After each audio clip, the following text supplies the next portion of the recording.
विपक्ष के सांसदों ने गांधी मूर्ति पर जनरल बिपिन रावत और अन्य लोगों के सम्मान में 1 मिनट का मौन रखा। आज विपक्ष ने स्थगित किया अपना धरना। 12 सांसदों के निलंबन के खिलाफ रोज संसद परिसर में कर रहे थे प्रदर्शन।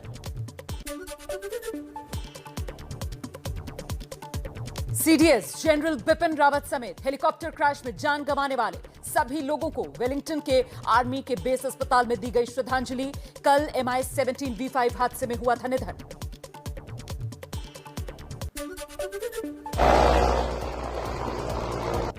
तमिलनाडु के कुन्नूर में हादसे वाली जगह से हेलीकॉप्टर का ब्लैक बॉक्स बरामद। वायुसेना की जांच टीम को मिला। ब्लैक बॉक्स से पता चलेगी हादसे की वजह।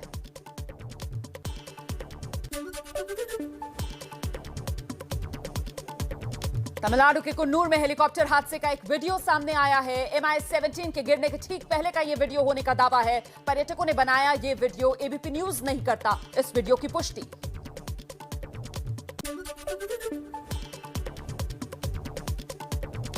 तमिलनाडु के कुन्नूर में हेलीकॉप्टर गिरने के बाद आग लगी। चश्मदीद के मुताबिक स्थानीय लोगों ने आग बुझाने की कोशिश की। 3 लोगों को घटनास्थल से एम्बुलेंस तक पहुंचाया गया। 11:30 மணி போல வீட்டில் இருந்துகிட்டு இருந்தேன். அப்போ சத்தம் கேட்டுச்சு டம்முன்னு. என்னென்னு வெளில இருந்து சேர்ந்து பார்த்தா ஒடியாங்க இங்கே ஹெலிகாப்டர் வந்துச்சு. கீழேருந்து சத்தம் போட்டாங்க.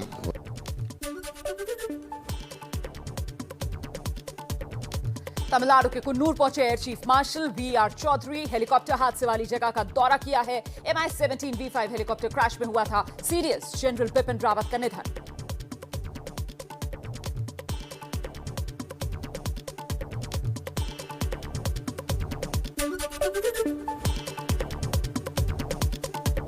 कल हुए इस हेलीकॉप्टर क्रैश में जिंदा बचे ग्रुप कैप्टन वरुण सिंह की हालत नाजुक है। वायुसेना के मुताबिक हालत स्थिर है, लेकिन अगले 48 घंटे बेहद अहम।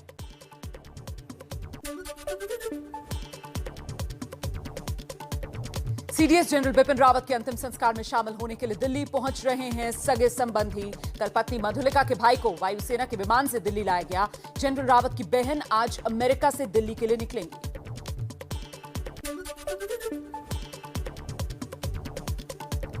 सीडीएस जनरल बिपिन रावत और उनकी पत्नी का शुक्रवार को दिल्ली कैंट में होगा अंतिम संस्कार। सुबह 11 बजे से दोपहर 2 बजे तक श्रद्धांजलि सभा। प्रधानमंत्री भी होंगे शामिल।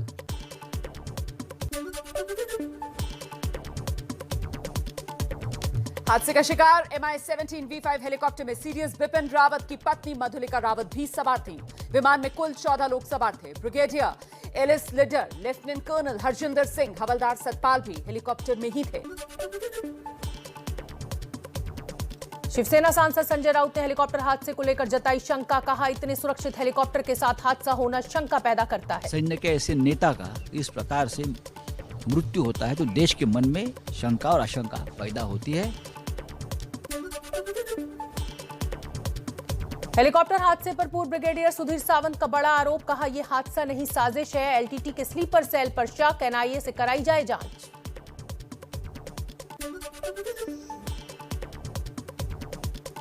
देश के पहले सीडीएस के तौर पर बिपिन रावत को 31 दिसंबर 2019 को चीफ ऑफ डिफेंस स्टाफ की कमान सौंपी गई थी।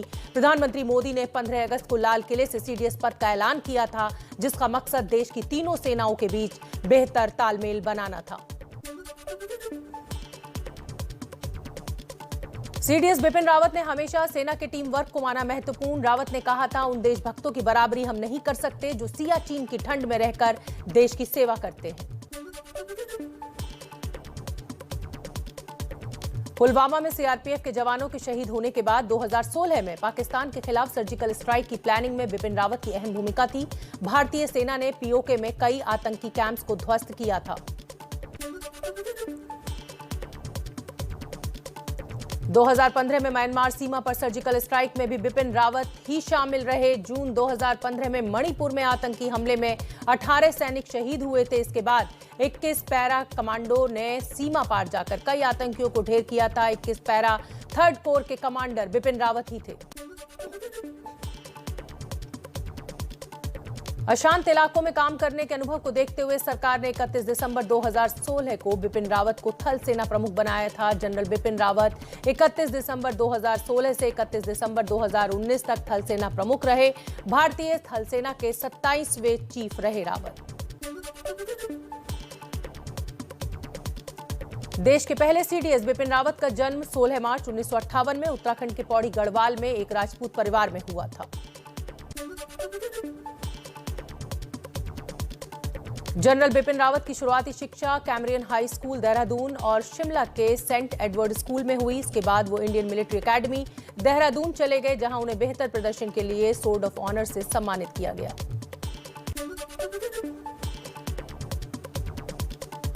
हेलीकॉप्टर हादसे में जान गंवाने वाले पायलट पृथ्वी सिंह चौहान के घर मातम का माहौल। आगरा में उनके घर पर शोक जताने पहुंच रहे हैं उनके रिश्तेदार, दोस्त। मध्य प्रदेश के सीहोर जिले में जनरल रावत के पीएसओ जितेंद्र कुमार वर्मा के घर पर भी मातम का माहौल। वो भी हुए हैं इस हादसे का शिकार। डीएनए जांच के लिए परिवार का सैंपल दिल्ली भेजा गया।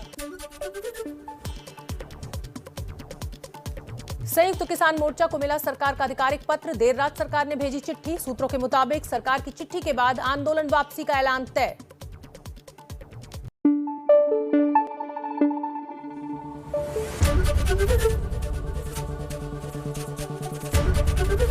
एबीपी न्यूज आपको रखे आगे।